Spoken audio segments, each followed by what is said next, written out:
MBTI의 16가지 성격 유형 중 가장 헌신적이고 따뜻한 존재를 꼽으라면 세상은 주저없이 ESFJ를 가리킬 것입니다. 이들을 수식하는 단어들은 언제나 봄날의 햇살처럼 다정하고 어머니의 품처럼 아늑합니다. 타고난 책임감, 조건 없는 봉사, 무리를 이끄는 사교적인 리더. 이들은 삭막한 회색빛 도시에서 유일하게 인간적인 온기를 내뿜는 난로이자 공동체가 흔들리지 않도록 지탱하는 든든한 닷과 같은 사람들입니다. 누군가 아프면 가장 먼저 약을 챙기고 어색한 침묵이 흐르면 가장 먼저 농담을 던져 분위기를 데우는 이들. ESFJ는 자신의 필요를 기꺼이 뒷전으로 미루고 타인의 행복을 위해 자신의 시간을 땔감으로 태우는 그야말로 세상의 등불과 같은 존재들입니다. 하지만 우리는 이들의 환한 미소 뒤에 드리워진 짙은 그림자를 직시해야 합니다. 겉으로 보이는 그들의 지치지 않는 활기참과 오지랖은 사실 에너지가 차고 넘쳐서가 아닙니다. 그것은 쓸모없는 사람이 되면 버림받을지 모른다는 무의식적 공포가 만들어낸 눈물겨운 생존 본능입니다. 그들이 쌓아 올린 친절이라는 탑은 타인의 인정을 먹고 자라는 위태로운 성과 같습니다. 모두가 ESFJ를 챙겨주는 사람, 강한 사람이라 부르며 의지할 때 정작 ESFJ의 내면, 가장 깊은 심연에는 아무도 돌봐주지 않아 웅크리고 있는 외로운 어린아이가 살고 있습니다. 그들은 타인의 기분과 욕구를 스펀지처럼 빨아들여 해소해주지만 그 과정에서 축적되는 자신의 감정적 독소는 어디에도 배출하지 못한 채 억지로 삼키고 있습니다. 겉으로는 웃고 있지만 속으로는 나도 사랑받고 싶어, 나도 기대고 싶어라고 외치며 치열한 내적 전쟁을 치르고 있는 중입니다. 그렇기에 역설적이게도 가장 다정한 이 영혼들이 무너질 때는 가장 파괴적이고 냉혹합니다. 자신이 퍼부은 사랑이 당연한 의무로 격화되거나 목숨처럼 믿었던 관계에서 배신을 당하는 순간 ESFJ는 단순히 슬퍼하는 단계를 넘어 자아의 근간이 뒤집히는 붕괴를 경험합니다. 나는 너를 위해 내 모든 것을 갈아넣었는데 너는 나에게 무엇을 주었는가? 더 이상 퍼줄 사랑이 바닥난 텅 빈 마음의 벼랑 끝에서 이들은 생존을 위해 극단적인 선택을 하게 됩니다. 따뜻했던 수호자가 하루아침에 차가운 심판관으로 돌변하는 순간입니다. 이 붕괴의 과정에서 ESFJ는 두 가지의 끔찍한 지옥도를 마주하게 됩니다. 하나는 현실의 안정감을 잃고 일어나지 않은 미래의 재앙을 상상하며 타인의 말 한마디, 표정 하나에 병적으로 집착하고 의미를 부여하는 루프의 감옥입니다. 다른 하나는 평생을 지켜온 따뜻한 가면을 벗어던지고 그동안 억눌러왔던 냉혹한 논리를 꺼내들어 세상과 타인을 잔인하게 난도질하는 그립의 반란입니다. 가장 이타적인 가면을 쓴 이들이 시련 앞에서 어떻게 처참하게 부서지는지, 그 깨진 파편들을 들고 타인을 향해 어떤 섯을 퍼런 독서를 내뱉는지를 심도 있게 들여다보려 합니다. 나아가 그 폐허 위에서 타인이 아닌 오직 나를 위한 삶을 어떻게 다시 건축해야 하는지에 대한 해답을 찾고자 합니다. 이것은 단순히 한 성격 유형에 대한 분석이 아닙니다.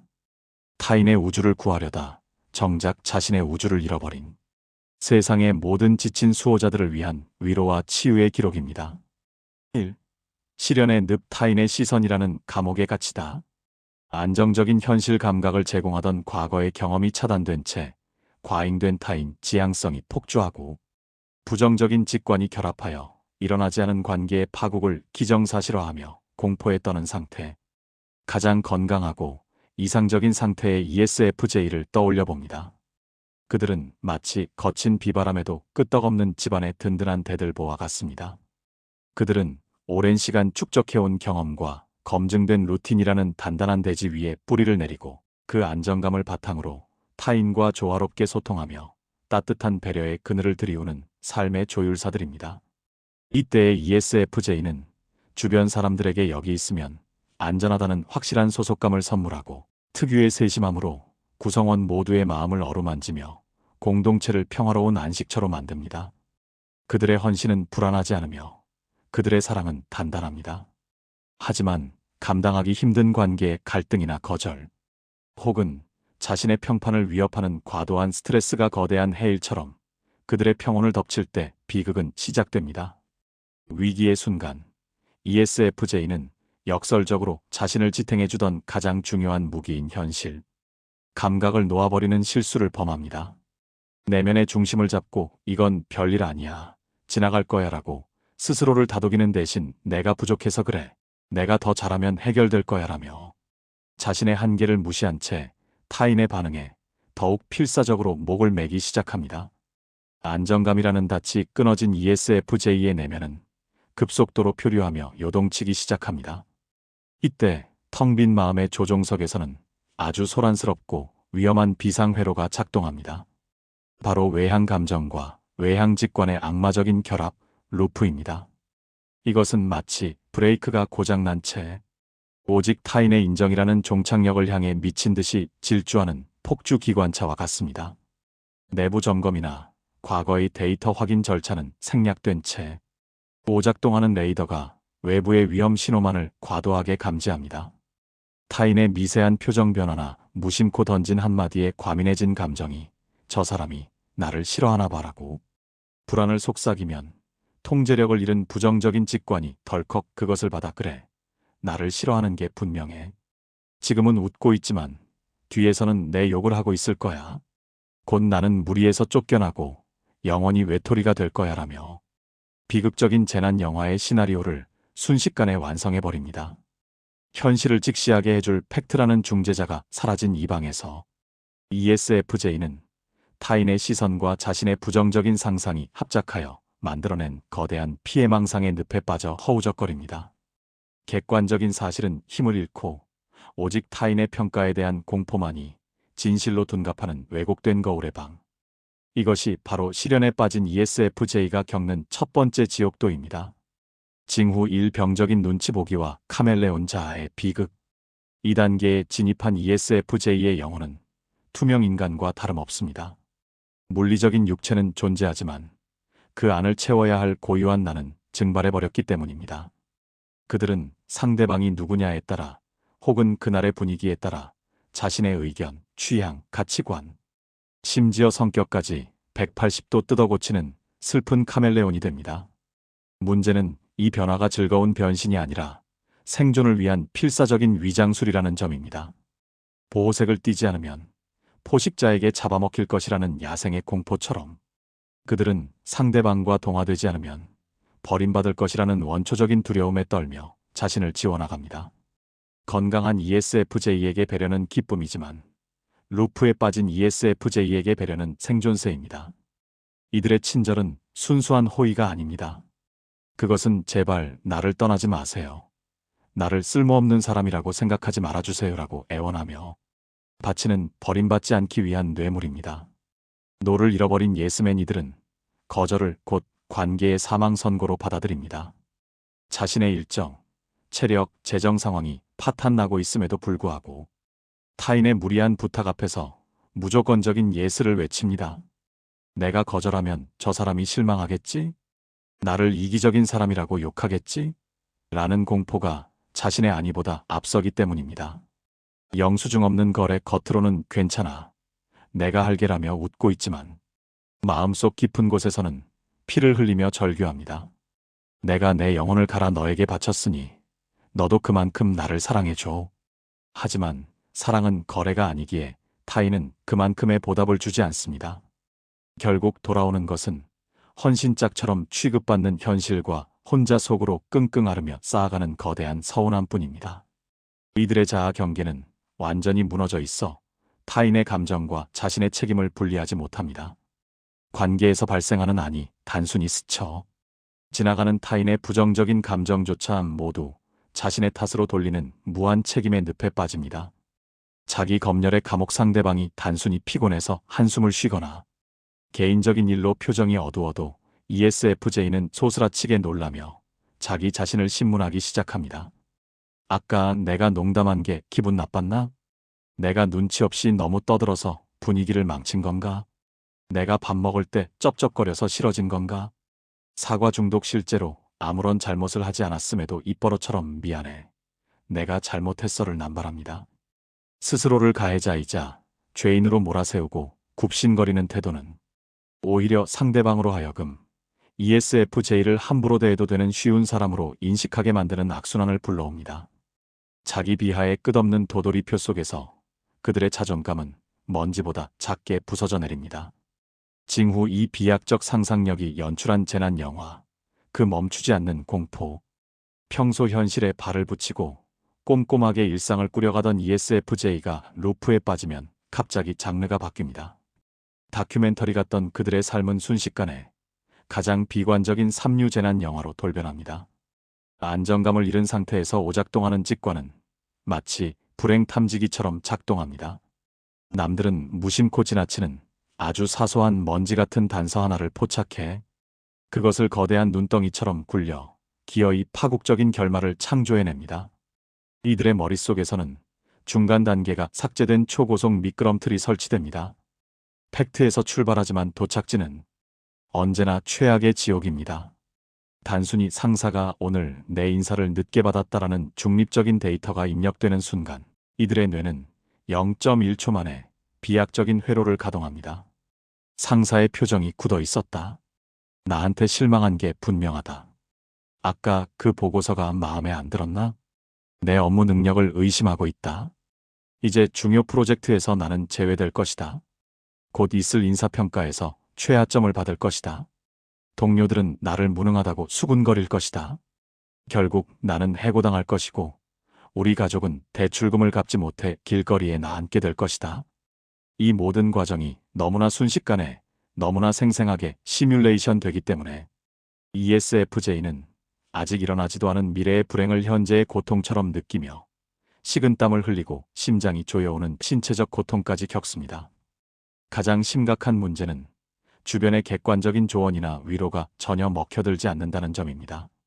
이미 그들의 눈과 귀에는 불안이라는 특수 필터가 끼워져 있기 때문입니다. 주변에서 아니야. 팀장님, 오늘 그냥 컨디션이 안 좋으신 거래. 너무 예민하게 생각하지 말라고 안심시키려 해도 소용없습니다. 오히려 그 위로를 자신을 기만하는 행위나 사태의 심각성을 모르는 아니란 태도로 받아들입니다. 저렇게 말하는 걸 보니 나를 불쌍하게 생각하는구나. 이미 나 빼고 다 알고 있는 거야. 내가 눈치가 없는 거야. 지금 분위기 심상치 않아. 곧 큰일이 날 거라고. 이들은 자신의 부정적인 예감이 틀렸다는 증거보다 자신의 예감이 맞았다는 사소한 증거를 수집하는데 혈안이 됩니다. 결국 세상 모든 신호가 나의 파멸을 가리키고 있다는 편집증적인 확신에 갇혀 스스로 만든 감옥의 창살을 더욱 단단하게 조입니다. 징후 3 침묵을 견디지 못하는 비명, 공허한 수다와 가짜 유대감, 내면이 불안으로 잠식당한 ESFJ에게 침묵은 가장 공포스러운 형벌입니다. 조용해지는 순간 머릿속에서 부정적인 생각들이 괴물처럼 날뛰기 시작하기 때문입니다. 그래서 이들은 역설적으로 더욱 사람을 찾아 헤매며 침묵을 지우기 위한 소음을 필사적으로 생산해냅니다. 이때의 대화는 영혼이 오가는 소통이 아닙니다. 자신의 불안을 잠재우기 위해 타인을 붙잡고 쏟아내는 언어의 배설에 가깝습니다. 의미 없는 수다, 남의 뒷담화 혹은 자신의 불행을 과장하여 동정을 유발하려는 시도 등은 모두 나 여기 있어. 제발. 나를 봐줘라고 외치는 구조 요청이자 고통을 잊기 위한 마취제입니다. 자존감의 뿌리가 뽑혀버린 이들은 스스로에 대한 확신을 가질 수 없습니다. 오직 타인의 인정 도장이 찍혀야만 자신이 올바르게 행동하고 있다는 안도감을 느낍니다. 그래서 주변 사람들을 자신의 재판관으로 세우고 끊임없이 무죄 판결을 요구합니다. 이들의 질문은 궁금해서 묻는 것이 아닙니다. 듣고 싶은 답이 정해져 있는 안심 확인권입니다. 나 잘한 거 맞지? 내가 이상한 거 아니지? 그 사람이 예민한 거지? 내가 실수한 거 아니지? 나 없으면 거기 안 돌아가겠지? 주변에서 아무리 너 잘했어. 내 잘못 아니야. 너는 소중해라고 긍정적인 답변을 해줘도 소용없습니다. 그 위로는 10분을 채 가지 못합니다. ESFJ의 내면에 뚫린 거대한 구멍으로 확신이 모래처럼 빠져나가기 때문입니다. 그들은 금세 다시 불안해져서 5분 전에 물어봤던 질문을 또다시 반복하며 타인을 질리게 만듭니다. 가장 슬픈 비극은 여기서 발생합니다. ESFJ는 관계를 지키기 위해 필사적으로 매달리지만 그 집착과 의존적인 태도가 오히려 사람들을 밀어내는 결과를 초래합니다. 처음에는 친구들도 안타까운 마음에 위로를 건넵니다. 하지만 만날 때마다 똑같은 하소연, 기승전 마이너스나 좀 알아줘 식의 대화가 반복되면서 친구들은 서서히 지쳐갑니다. ESFJ와의 만남이 즐거움이 아닌 감정 노동이 되어버리는 것입니다. 지친 지인들이 연락을 피하거나 거리를 두기 시작하면 ESFJ의 공포는 현실이 됩니다. 역시 사람들은 날 싫어해. 나는 버림받았어라는 망상이 팩트로 굳어지며 그들은 더 깊은 절망과 고립의 늪으로 추락하게 됩니다.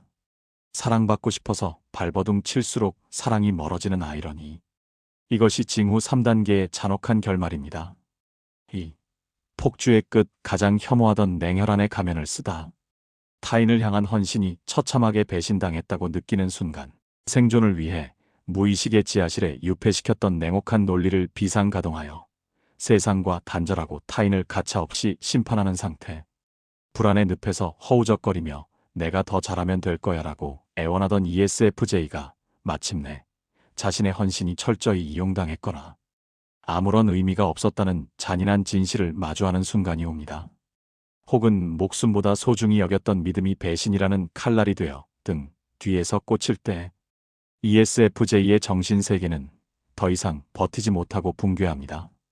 이 극한의 임계점에서 그들은 생존을 위해 가장 위험하고도 극단적인 정신적 비상 버튼을 누르게 됩니다.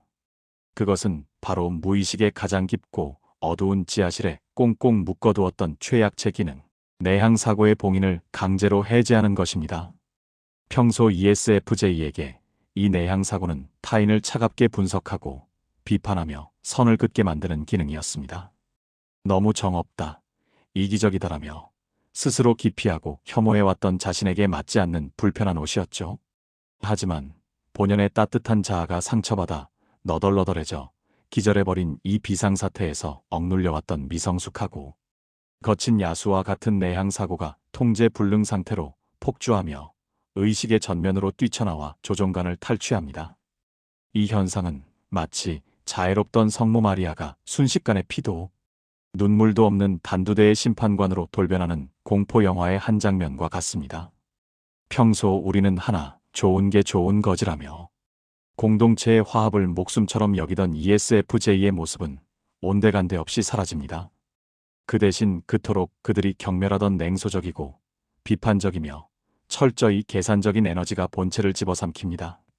이것은 단순한 화풀이나 투정이 아닙니다. 더 이상 호구로 살지 않겠다는 처절한 독립선언이자 나약한 자신을 지키기 위해 자신이 가진 가장 날카로운 가시를 곤두세워 세상 모든 관계를 끊어내려는 자아의 쿠데타입니다. 주변 사람들은 이 급격한 변화 앞에서 거대한 인지부조화와 공포를 느낍니다. 내가 알던 그 순하고 다정한 사람이 맞아? 어떻게 사람이 이렇게 한순간에 차가워질 수 있지? 가장 가까웠던 이들조차 뒷걸음질 치게 만드는 낯선 살기와 서늘한 냉기. 이것이 바로 ESFJ가 보여주는 시련의 두 번째 얼굴, 내향사고 그립의 시작입니다.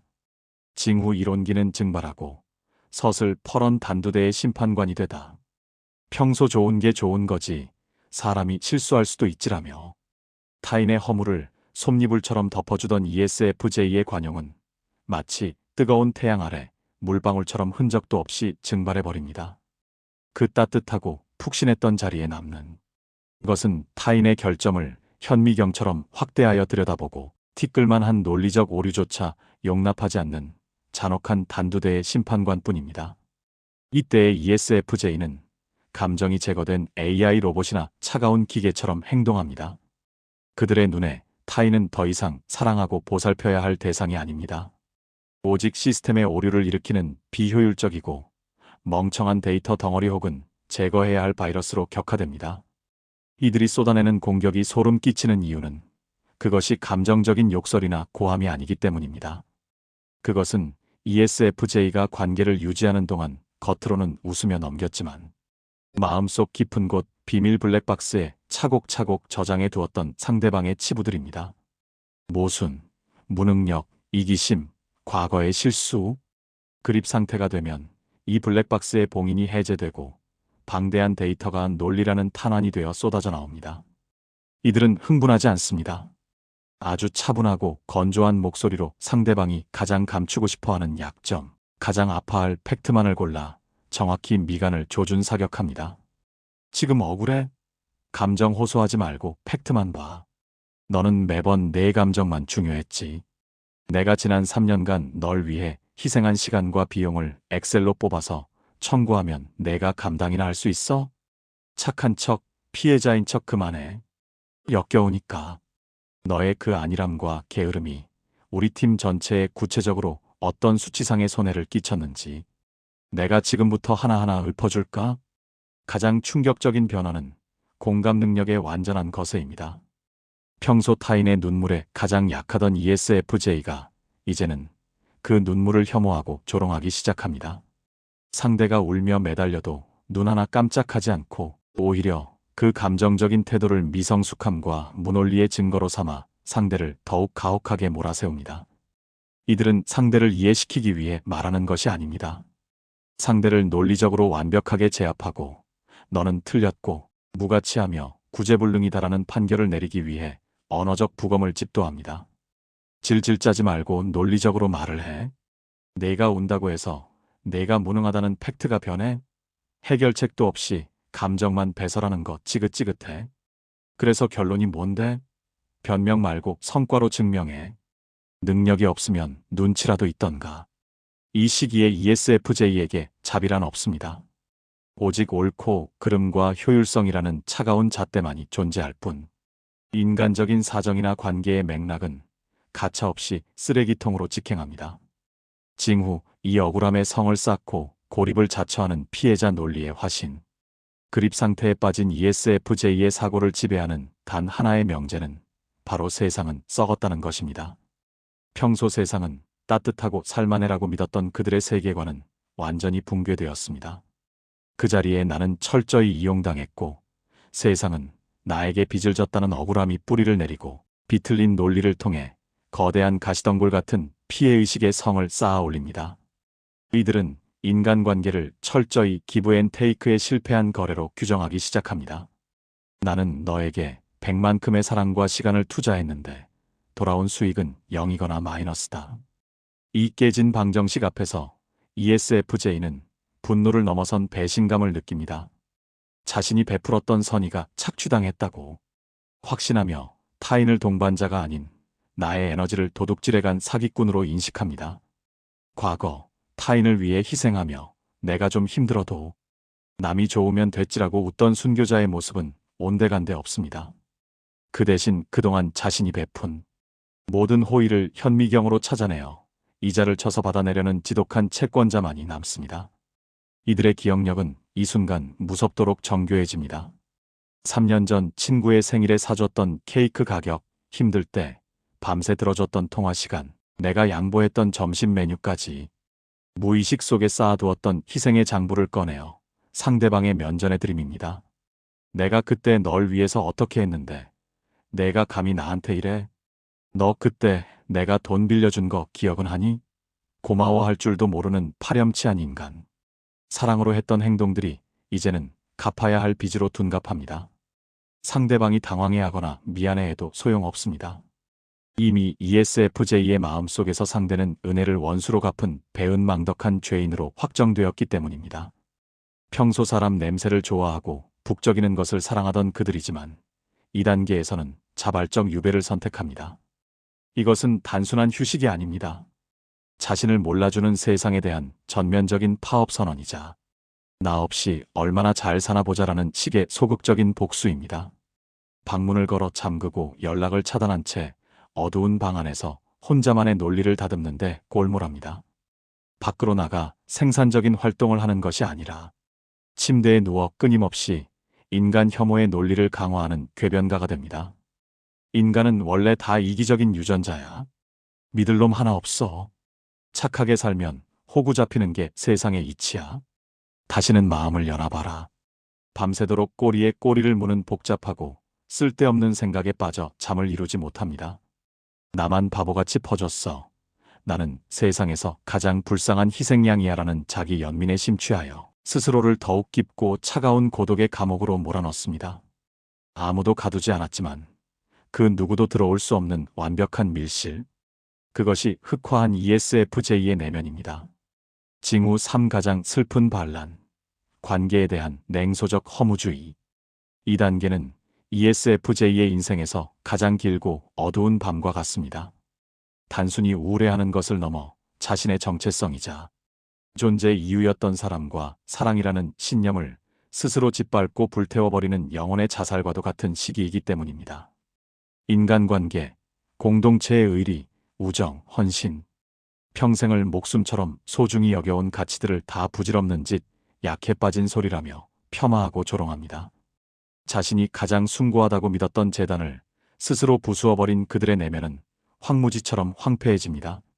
그립 상태의 ESFJ는 세상의 모든 관계를 철저한 이해타산과 거래로만 해석하려 듭니다. 순수함은 멍청함이 되고 호의는 미끼가 됩니다. 누군가 따뜻한 커피를 건네거나 걱정 어린 안부 전화를 해도 이들은 그것을 있는 그대로 받아들이지 못합니다. 뇌의 회로가 비틀려버린 그들은 즉각적으로 방어 기제를 작동시킵니다. 갑자기 왜 이래? 나한테 뭐 부탁할 거 있어? 저 웃음 뒤에 또 무슨 꿍꿍이가 있는 거지?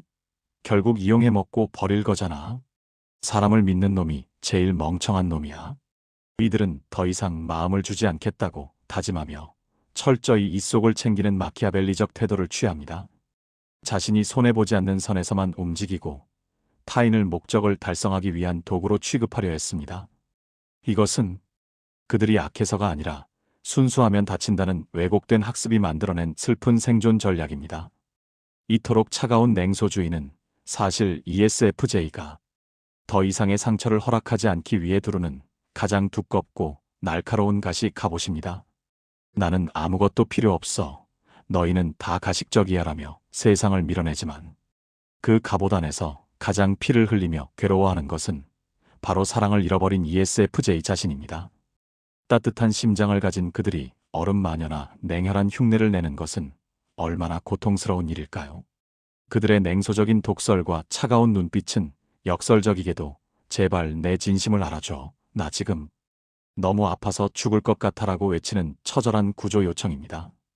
그들은 무의식적으로 타인을 시험합니다. 내가 이렇게까지 못되게 굴어도 내 곁에 남아줄 거야? 라는 불가능에 가까운 질문을 던지며 밀어내지만 속마음은 누군가 제발 그 가시밭길을 뚫고 들어와 얼어붙은 자신을 꼭 안아주기를 간절히 기도하고 있습니다. 사랑을 부정하는 순간조차 사랑을 갈구하는 것. 이것이 ESFJ가 겪는 가장 슬픈 모순입니다. 3. 회복의 열쇠. 타인을 향한 시선을 거두고 나만의 안식처로 돌아오라. 무너져 내린 당신을 구원하는 것은 역설적이게도 힘내. 너는 충분히 좋은 사람이야 라는 타인의 따뜻한 인정도 상황을 객관적으로 분석해서 해결책을 찾자는 차가운 논리적 설득도 아닙니다. 지금 당신의 영혼은 밑 빠진 독과 같아서 외부에서 쏟아붓는 그 어떤 위로와 조언도 담기지 못한 채 허무하게 흘러내릴 뿐입니다. 당신은 지금 못나서 불행한 것이 아닙니다. 너무 많이 퍼주어서 자신의 내면을 땔감으로 써가며 타인의 온도를 맞춰주느라 철저히 고갈되었기에 불행한 것입니다. 감정의 파산 상태인 당신에게 지금 필요한 것은 더 많은 관계나 인정이 아니라 완벽한 멈춤과 회수입니다. 이 깊고 끈적한 불안의 수렁에서 당신을 건져 올릴 유일하고도 가장 강력한 동아줄은 바로 당신이 타인을 돌보느라 까맣게 잊고 지냈던 당신의 보조기능, 내향 감각을 회복하는 것입니다. 지금 당신의 머릿속 레이더는 미친 듯이 바깥 세상을 향해 돌아가고 있습니다. 타인의 미세한 표정 변화, 공기의 흐름, 스쳐 지나가는 말투, 그 모든 외부 데이터를 수집하고 해석하느라 당신의 뇌는 과부하로 타들어가고 있습니다. 이제 그 과열된 레이더의 전원 코드를 강제로 뽑아버려야 합니다. 그리고 그 방향을 180도 돌려 오직 당신의 안을 비추게 해야 합니다. 불확실한 미래의 걱정도, 나를 평가하는 타인의 시선도 닿지 않는 곳, 오직 익숙함, 안정, 확실한 신체적 감각이 존재하는 당신만의 성소로 귀환해야 합니다. 낯선 도전이나 새로운 만남은 독약입니다. 가장 익숙한 당신의 방, 손때 묻은 물건들, 늘 먹던 편안한 음식, 당신의 피부에 닿는 이불의 감촉, 남을 돌보던 그 섬세하고 다정한 손길을 거두어 이제는 오직 당신 자신만을 어루만져야 할 시간입니다. 세상의 소음을 차단하고 나의 숨소리에 귀를 기울이는 것. 밖을 보지 말고 안을 들여다보는 것. 그것만이 망상의 감옥과 냉소의 지옥에서 당신을 꺼내 단단한 일상의 대지 위에 다시 세워줄 것입니다. 이것은 도피가 아닙니다. 가장 ESFJ다운 건강한 부활을 위한 성스러운 의식입니다. 스텝 1. 외부 소음 차단 관계의 스위치를 끄고 잠시 멈춤을 선포하라. 가장 먼저 시급하게 수행해야 할 미션은 당신을 둘러싼 물리적, 심리적 연결선을 강제로 절단하는 것입니다. 인정하고 싶지 않겠지만 지금 당신의 마음, 계좌는 잔고가 0인 상태를 넘어 심각한 마이너스 통장 상태입니다. 빚을 내어 남을 돕는 것은 헌신이 아니라 파산으로 가는 지름길입니다. 지금 당신에게는 누군가의 부탁을 들어줄 여력도 타인의 기색을 살피며 눈치를 볼 일지의 여유도 남아있지 않습니다. 이제 당신의 영혼을 좀먹는 착한 사람이라는 간판을 잠시 내리고 접근 금지 팻말을 내걸어야 할 때입니다. 당신의 손에 쥐어진 스마트폰은 지금 세상과 소통하는 창구가 아니라 당신의 자존감을 갉아먹는 독성 물질입니다. 타인의 화려하게 편집된 SNS를 훔쳐보며 초라한 자신과 비교하는 것은 정신적인 자의 행위입니다. 메신저의 숫자 1이 사라지길 기다리며 심장을 졸이고 늦어지는 답장에 온갖 상상의 나래를 펼치는 그 1분 1초가 당신의 피를 말리고 있습니다. 알림 끄기 스마트폰의 알림을 모두 끄거나 가능하다면 며칠간이라도 전원을 꺼두십시오. 세상이 무너질 것 같지만 놀랍게도 아무 일도 일어나지 않습니다. 당신이 없어도 세상은 그리고 그들의 일상은 잘 돌아갑니다. 그 사실을 확인하는 것이 당신에게 자유를 줄 것입니다. 이제 입을 열어 단호하게 뱉어야 합니다. 평생 당신의 입안에서 맴돌기만 했던 그 금기여, 노를 말하십시오. 죄송해요. 지금은 제가 여유가 없어서 도와드리기 힘들어요. 당분간은 개인적인 시간을 갖고 싶어. 연락하기 힘들어. 이 한마디는 이기심이 아닙니다. 추락하는 비행기에서 내 산소 마스크를 먼저 쓰는 것과 같은 생존을 위한 필수 호흡입니다. 타인의 실망을 두려워하지 마십시오. 그 실망은 그들의 몫이지 당신이 감당해야 할 짐이 아닙니다. 기억하십시오.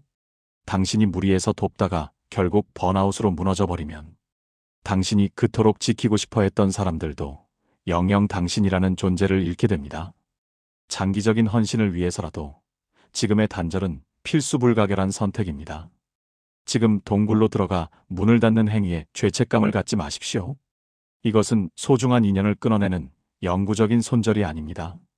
엉망진창으로 꼬여버린 관계의 실타래를 풀고 오염된 마음을 정화하기 위한 임시 휴업입니다.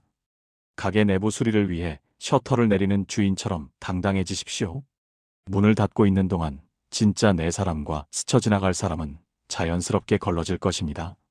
당신이 문을 다시 열고 나왔을 때 당신을 기다려주는 그들이야말로 진짜 당신의 사람들입니다. 그러니 지금은 마음 놓고 세상 모든 문을 걸어 잠그십시오. 스텝 2. 일상의 의식 회복 익숙한 편안함에 영혼을 기대다. 외부와의 연결을 끊어내고 고요한 시간을 확보했다면 이제 그 빈 여백을 채우는 방식이 중요합니다. 절대 새로운 취미를 배우거나 낯선 곳으로 여행을 떠나는 모험을 시도하지 마십시오. 지금 당신의 뇌는 새로운 자극을 처리할 에너지가 조금도 남아있지 않습니다. 지금 당신에게 필요한 것은 도파민이 아니라 세로토닌입니다. 당신에게 가장 익숙하고 이미 검증되었으며 절대 당신을 실망시키지 않을 활동들로 하루를 채우십시오.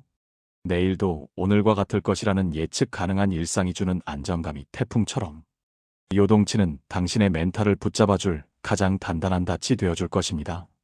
당신의 내면 세계를 지탱하는 내향 감각은 긍정적인 과거의 기억을 먹고 자랍니다. 당신이 가장 행복하고 안전하다고 느꼈던 시절로 시간 여행을 떠나십시오. 안전한 콘텐츠의 소비 이미 10번도 더 봐서 대사까지 외우고 있는 시트콤을 다시 정주행하거나 결말을 완벽하게 알고 있는 영화를 보십시오. 반전이나 갈등을 걱정할 필요가 없는 아는 이야기는 불안한 당신의 뇌를 편안하게 이완시킵니다. 감각적 향수, 어릴 적 엄마가 끓여주던 된장찌개의 냄새, 20대 때 무한 반복해서 듣던 옛 노래, 낡았지만 내 몸에 딱 맞는 잠옷의 감촉. 이런 익숙한 감각들은 단순한 추억팔이가 아닙니다. 그것은 당신의 무의식에게 보내는 괜찮아, 여기는 안전해라는 강력한 신호입니다. 과거의 따뜻함으로 현재의 냉기를 녹이십시오. 복잡한 생각과 억울함이 꼬리를 물고 늘어질 때면 억지로 생각을 멈추려 하지 말고 몸을 움직이십시오. 이때 필요한 것은 거창한 운동이 아니라 즉각적이고 가시적인 결과가 나오는 단순 노동입니다. 확실한 보상의 세계. 인간관계는 내가 노력한 만큼 돌아오지 않아 당신을 괴롭혔지만 빨래와 설거지는 배신하지 않습니다.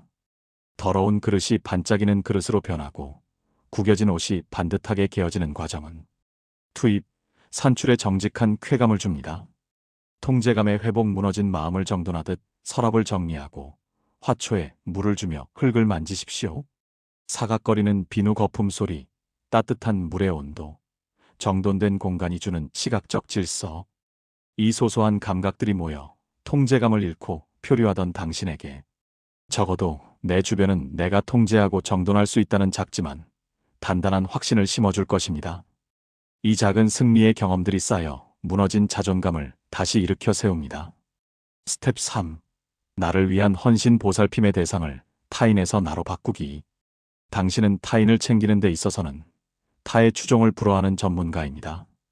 친구가 밥은 챙겨 먹었는지, 부모님의 잠자리는 편안한지, 동료의 기분이 상하지는 않았는지, 당신의 안테나는 언제나 타인의 결핍을 감지하고 채워주는데 최적화되어 있었습니다. 그러나 정작 그 안테나가 당신 자신을 향한 적은 단 한 번도 없었습니다. 남들에게는 최고의 보호자였지만 당신 자신에게는 밥도 제때 주지 않고 잠도 재우지 않는 가장 악덕한 고용주였을지도 모릅니다. 이제 그 탁월하고 섬세한 보살핌의 기술을 180도 돌려 타인이 아닌 당신 자신에게 적용하십시오. 당신이 남들에게 베풀었던 그 지극정성으로 당신을 대접해야 합니다. 이것은 사치가 아닙니다. 오랫동안 방치되어 영양실조에 걸린 당신의 영혼을 살려내는 긴급 구호 활동입니다. 당신은 남을 대접할 때는 예쁜 그릇을 꺼내지만 혼자 먹을 때는 냄비째 먹거나 식은 밥으로 대충 때우곤 했을 것입니다. 이제 그 행동을 멈추십시오. 당신의 집을 방문한 가장 귀한 손님이 바로 당신이라고 생각하고 극진히 모셔야 합니다. 미식의 위로 배를 채우기 위한 사료가 아니라 영혼을 달래는 식사를 하십시오. 신선한 재료로 따뜻한 밥상을 차리고 당신이 가장 아끼는 식기에 음식을 담으십시오. 천천히 맛과 향을 음미하는 그 시간 동안 당신의 뇌는 나는 소중한 대접을 받을 자격이 있는 사람이다라는 메시지를 무의식 깊이 새기게 됩니다. 촉각의 치유. ESFJ는 감각이 예민하여 신체의 편안함이 곧 정신의 안정을 좌우합니다. 임욕제를 푼 따뜻한 물에 몸을 담가 긴장된 근육을 녹이십시오. 가장 부드러운 순면 잠옷을 입고 햇볕 냄새가 나는 뽀송뽀송한 이불 속에 파고드십시오. 몸이 노곤하게 풀어지는 순간 곤두섰던 신경의 가시들도 눈 녹듯 사라질 것입니다. 타인을 배려하느라 억누르고 삼켰던 감정들, 그립 상태에서 타인을 향해 쏟아냈던 날, 선 비난의 논리들을 건강하게 배출할 하수구가 필요합니다. 그것이 바로 아무에게도 보여주지 않는 비밀 일기장입니다. 검열 없는 배설. 이 일기장 안에서는 착한 사람이 될 필요가 없습니다. 욕설을 써도 좋고 유치하게 굴어도 좋습니다. 그 인간이 죽도록 미웠다. 사실은 내가 낸 돈이 아까워서 미칠 것 같다. 나만 칭찬받고 싶다. 나만 사랑받고 싶다. 사고 기능의 건강한 해소. 그동안 타인을 공격하는 무기로 쓰였던 논리적 사고를 이제는 나를 이해하는 도구로 쓰십시오. 내면의 억울함과 분노를 텍스트로 명확하게 정의하고 뱉어내는 과정에서 엉켜있던 감정의 실타래가 논리적으로 정리되는 카타르시스를 느끼게 됩니다. 글로 쓰여진 당신의 감정은 더 이상 당신을 해치지 못합니다. 그것은 단지 종이 위에 적힌 글자일 뿐이니까요. 마음속의 쓰레기를 밖으로 꺼내어버리는 이 작업만으로도 당신은 다시 숨 쉴 공간을 얻게 될 것입니다. 긴 글을 통해 우리는 당신이 왜 그토록 사람에게 집착하며 매달렸고 때로는 낯선 사람처럼 차갑게 돌아설 수밖에 없었는지를 숨가쁘게 따라왔습니다. 당신이 시련 앞에서 유독 크게 흔들리고 아파했던 이유는 당신이 나약하거나 의존적인 사람이어서가 아닙니다. 그것은 역설적이게도 당신이 이 세상 누구보다 사랑의 가치를 믿고 삭막한 세상에서 사람과 사람 사이의 온기를 지켜내고 싶어하는 고결한 수호자의 영혼을 가졌기 때문입니다. 당신의 그 오지랖은 쓸데없는 간섭이 아니었습니다. 그것은 타인의 아픔을 내 것처럼 느끼는 고해상도의 공감 능력이자 쓰러진 이를 그냥 지나치지 못하는 용기 있는 사랑의 발로였습니다. 그러니 당신의 그 따뜻한 본성을 부정하거나 부끄러워하지 마십시오. 당신의 마음은 잘못되지 않았습니다. 다만 그 사랑의 방향이 당신 자신을 비껴갔을 뿐입니다. 하지만 이것 하나만은 꼭 기억하십시오. 당신은 만인의 연인이 되기 위해 혹은 누군가의 뒷바라지를 하기 위해 이 세상에 태어난 조연이 아닙니다. 당신은 타인의 인정을 연료로 주입해야만 움직이는 기계가 아닙니다. 당신의 가치는 당신이 얼마나 많은 사람을 도왔는지, 얼마나 유능하게 일을 처리했는지, 얼마나 착한 사람인지에 따라 결정되는 기능에 있지 않습니다. 당신의 가치는 당신이 숨 쉬고, 웃고, 때로는 울며 오늘을 살아가는 그 존재 자체로 이미 차고 넘치도록 충분합니다. 누군가에게 쓸모있는 사람이 되려 애쓰지 마십시오. 당신은 도구가 아니라 목적 그 자체입니다. 이제 어깨를 짓누르던 세상의 무게를 잠시 내려놓고 당신 자신에게 세상에서 가장 친절한 사람이 되어주세요. 타인의 행복을 책임지려 하지 말고 당신의 평온을 최우선으로 사수하세요. 이것은 이기적인 것이 아니라 더 큰 사랑을 위한 필수적인 순서입니다. 태양이 먼저 스스로 타올라야 행성들을 비출 수 있듯 당신이 먼저 단단하고 행복해져야 당신이 그토록 사랑하는 사람들에게 다시금 따뜻한 봄 햇살을 비춰줄 수 있습니다. 당신이 시들어버리면 당신이 지키고자 했던 당신의 정원도 결국 폐허가 될 뿐입니다. 그러니 이제 두려워 말고 굳게 닫았던 방문을 열고 나오십시오. 하지만 이번에는 남을 비추기 위해서가 아니라 오직 당신 자신이 따스한 햇살을 맞기 위해서 나오십시오. 바람의 감촉을 느끼고 맛있는 음식을 먹고 좋아하는 노래를 부르며 온전히 당신만의 계절을 만끽하십시오. 그렇게 당신의 내면이 사랑으로 가득 차올라 흘러넘칠 때 당신은 결국 다시 사랑하게 될 것입니다. 이 불완전한 사람들을, 이 야속한 세상을, 무엇보다 가장 빛나는 당신 자신을, 지금은 세상 그 누구보다 오직 당신만을 위해 이기적이어도 좋은 시간입니다. 부디 당신의 친절을 이제는 당신에게 베푸십시오.